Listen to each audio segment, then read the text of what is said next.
దీనికి భిన్నంగానైతే మీరు ఫోకస్ చేయద్దు. టీటీడీ చైర్మన్ బీఆర్ నాయుడుకు వ్యతిరేకంగా పార్వతీపురం మన్యం జిల్లా కురుపాంలో వైసీపీ శ్రేణులు నిరసనకు దిగారు. మాజీ డిప్యూటీ సీఎం పుష్పశ్రీవాణి ఆధ్వర్యంలో బీఆర్ఎస్ నాయుడుని తొలగించాలని డిమాండ్ చేశారు. తిరుమల పవిత్రతను దెబ్బతీసిన ఆయనకు టీటీడీ చైర్మన్ గా ఉండే అర్హత లేదని పుష్పశ్రీవాణి పేర్కొన్నారు. ఈ సందర్భంగా ప్లకార్డులు ప్రదర్శిస్తూ వెంటనే పదవి నుండి తొలగించాలని డిమాండ్ చేశారు.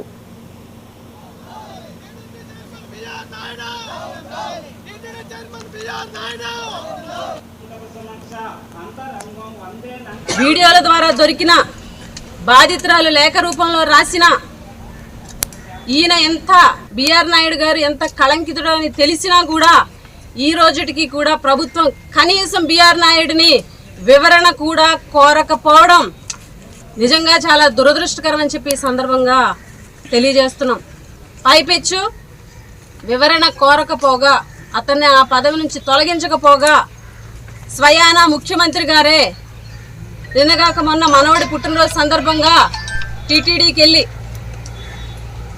అక్కడ అన్నీ తానే అయ్యి బీఆర్ నాయుడు గారు చూడడం, అలాగే నిన్నగాక మొన్న ఒంటిమిట్ట రామాలయంలో అక్కడ కూడా బీఆర్ నాయుడు గారు అన్నీ తానే చూసి చంద్రబాబు నాయుడు గారు వెనక తిరగడం, ఇవన్నీ కూడా ప్రజలు గమనిస్తున్నారు అన్నది మరిచిపోయి, హిందువుల మనోభావాలు దెబ్బతింటాయన్నది మరిచిపోయి, టీటీడీ ప్రతిష్ట భంగం కలుగుతుందన్నది కూడా మరిచిపోయి కనీసం బీఆర్ నాయుడు మీద